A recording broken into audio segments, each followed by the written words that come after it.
Bom dia, a paz do Senhor. Pastor Alexandre Perkauski aqui, todas as manhãs com uma palavra de edificação para a sua vida.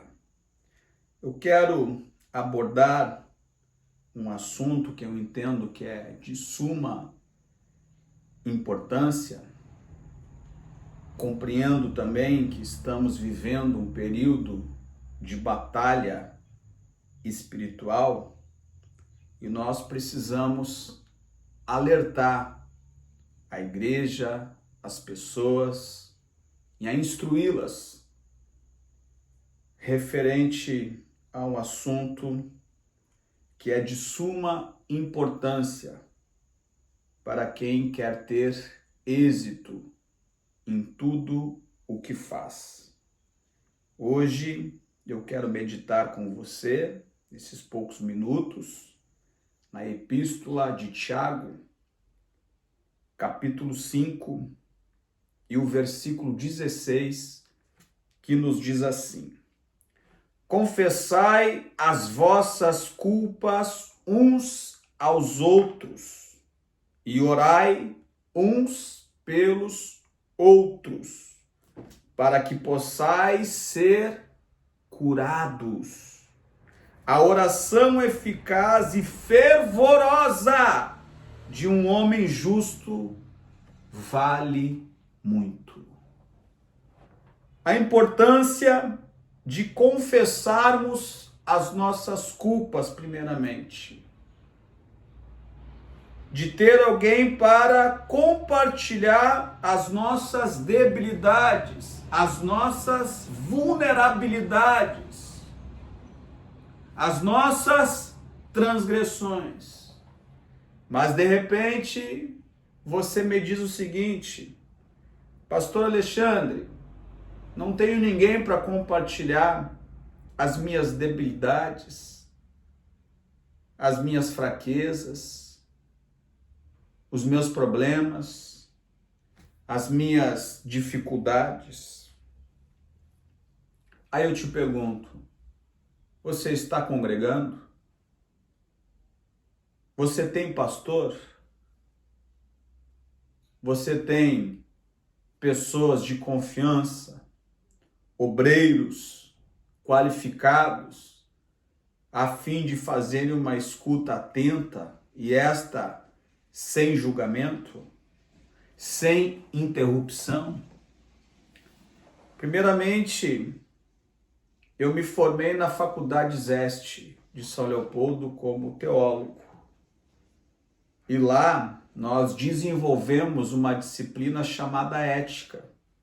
Ou seja, tudo aquilo que te trouxerem no gabinete pastoral, fica no gabinete pastoral. Agora, como psicólogo, tudo aquilo que me trouxeram no consultório, fica no consultório.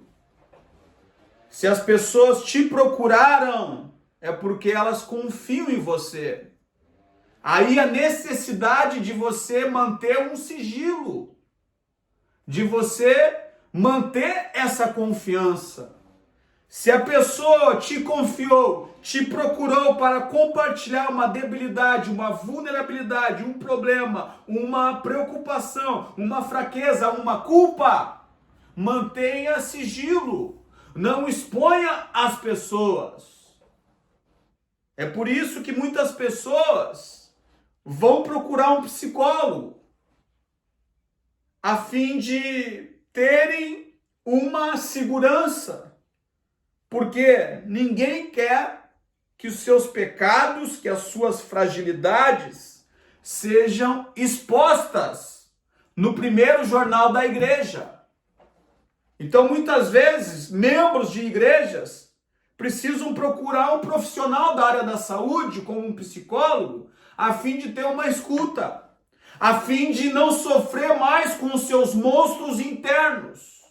Então, acabo investindo muitas vezes um valor expressivo, porque dentro da instituição chamada igreja, no âmbito eclesiástico, não tem pessoas preparadas, não tem pessoas de confiança. Agora tem um outro porém. Tem pessoas também que já se acostumaram com seus pecados de estimação e dizem: ah, este pecado aqui não tem problema, ah, isso aqui não tem nada a ver. Ei, meu irmão, com o pecado nós precisamos ser radicais. Olha o que diz a palavra de Deus. Josué, capítulo 7. Nós vamos ver o pecado de Acã. E qual que foi o pecado de Acã, pastor Alexandre? A cobiça e o roubo. Pegaram algo que não era seu, que não era para ter pego. Em consequência deste pecado, todo Israel foi atingido. Em consequência desse pecado encoberto, a família de Acã e os seus bens foram queimados, apedrejados, destruídos. A consequência do pecado. Isso precisa gerar um temor em nós. Porque tem pessoas inocentes à nossa volta que estão debaixo de nossa cobertura, de nossa responsabilidade, que pode ser também penalizada por causa do pecado de um ou de outro. A responsabilidade de nós como pai, de mães, de chefes de família, de oportunizar um ambiente saudável, seguro, sem mácula, sem mancha, a fim de não sofrerem os danos. Muitas crianças, muitos filhos são penalizados por causa do pecado dos pais. Vigiem. Isso precisa gerar um temor em mim e em você, porque nós temos pessoas que dependem de nossa santificação, de nossa idoneidade, de nossa transparência. Quer ver um outro exemplo na Bíblia? 2 Samuel 12. O profeta Natã vai lá e repreende Davi. Começa a contar a história de um homem rico e de um homem pobre. O homem rico tinha muitas ovelhas, tinha muitas riquezas, mas o pobre só tinha uma cordeirinha. E ele cuidava dessa cordeirinha como se fosse a sua filha. Deitava no peito dele. Chega um certo viajante. Um homem rico, em vez de pegar do seu gado, vai lá e pega a única cordeirinha do homem pobre e sacrifica para o viajante. Aí Davi vem e diz para Natã: este homem merece morrer. Aí Natã, como profeta, se vira para ele e diz: este homem é você. Aí Davi vem e se arrepende, renuncia o seu pecado. O arrependimento precisa gerar frutos. E qual que é o fruto do arrependimento? Não cair mais no mesmo erro, não praticar mais os mesmos pecados. Se arrepender, mudar de atitude, não voltar mais às velhas práticas pecaminosas, abandonar a prática do pecado. Meu Deus, é forte essa palavra. Provérbios 15, 31 ao 33, nos diz assim: o ouvido que ouve a repreensão da vida habita entre os sábios. Aquele que recusa a instrução despreza a sua própria alma, mas o que ouve a repreensão adquire entendimento. Olha que tremendo isso, Provérbios 9, 8. Não repreendas o escarnecedor, o pecador, pois ele te odiará. Repreenda o sábio e ele te amará. Repreenda, ensine o sábio e ele será mais sábio ainda. O apóstolo Paulo vem e diz: acaso eu me tornei o teu inimigo por falar a verdade? Meu Deus. Provérbios 15:3. Os olhos do Senhor estão em todo lugar, contemplando os maus e os bons. Provérbios 28:13. Aquele que encobre as suas transgressões não prosperará, mas os que o abandonam e os deixam alcançam misericórdia. Os que abandonam as práticas pecaminosas, deixam as velhas práticas, estes alcançam misericórdia. Certa vez, um amigo itinerante, ministrando no estado todo e fora do estado, confessou para mim que tinha caído no pecado de adultério. Aí ele, a fim de se sentir melhor, trouxe à tona. A gente precisa confessar os nossos pecados uns para os outros.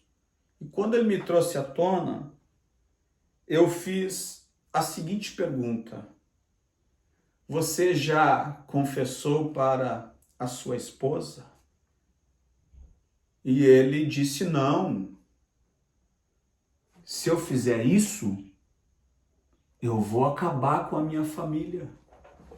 Vou ter que me divorciar. Certamente, ela não vai me perdoar. Aí eu devolvi para ele: por que tu não pensou nisso antes de cometer o pecado ou de cair no pecado de adultério? Por que tu não pensou nisso antes, ó infeliz? Falei bem assim para ele, até porque a gente já tinha uma certa intimidade. A minha dica para ti: tu foi homem para fazer, seja homem para assumir. Tu foi mulher para fazer, seja mulher para assumir ou para assumir. As coisas encobertas não prosperam, mas o que os confessam e os deixam alcançam misericórdia. Faz parte do processo de cura o desejo de querer ser curado. Se eu quero uma mudança, uma transformação, eu vou passar pelo processo de cura, de tratamento, de disciplina, de correção. Caso contrário, meu irmão, não existe arrependimento. O que existe é remorso. O remorso, tu até chora, mas provavelmente ali na frente, tu vai voltar a pecar. Tu vai voltar a transgredir, a cair na mesma fragilidade, na mesma debilidade. Tu precisa entender que todos nós temos um espinho na carne. Todos nós temos as nossas fraquezas, os nossos pontos fracos. Não é porque eu tenho a minha fraqueza e o meu ponto fraco que eu vou ceder à tentação. A tentação vem para todo mundo. Agora, o cair é uma escolha. Nós somos resultado de nossas escolhas. A boa notícia que eu te dou nesta manhã é que as misericórdias de Deus ainda não se esgotaram para você. Se você está assistindo esse vídeo, ouvindo a instrução, a repreensão através da palavra de Deus, é porque ainda há uma esperança para você. A questão toda é: o que você vai fazer com esta instrução? Peça ao Espírito Santo para te dar coragem para assumir os teus erros, assumir o protagonismo e não ficar procurando culpados. Assuma os seus BO, assuma a responsabilidade de suas atitudes. Não temos mais tempo de brincarmos, de sermos crentes, de sermos cristãos. Ou nós somos de Deus, ou nós não somos. Assume a tua identidade. Busque um conserto enquanto é tempo. Se arrependa. Busque uma instrução. Se permita passar pela disciplina, pela correção. E busque um fortalecimento através da pessoa do amigo Espírito Santo. Eu finalizo dizendo que todo pecado que você pratica lá dentro do seu quarto escuro, onde ninguém está te vendo, é um pecado praticado na presença de um Deus Santo. Deus, ele é onipresente. Ele está em todo lugar, contemplando os maus e os bons. Não se engane quem você é quando ninguém está te vendo. Quem você é quando está sozinho no seu quarto escuro. Aquele é você.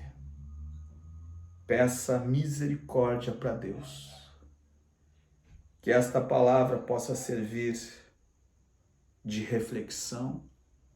É uma palavra dura de exortação, mas uma palavra de edificação para a sua vida.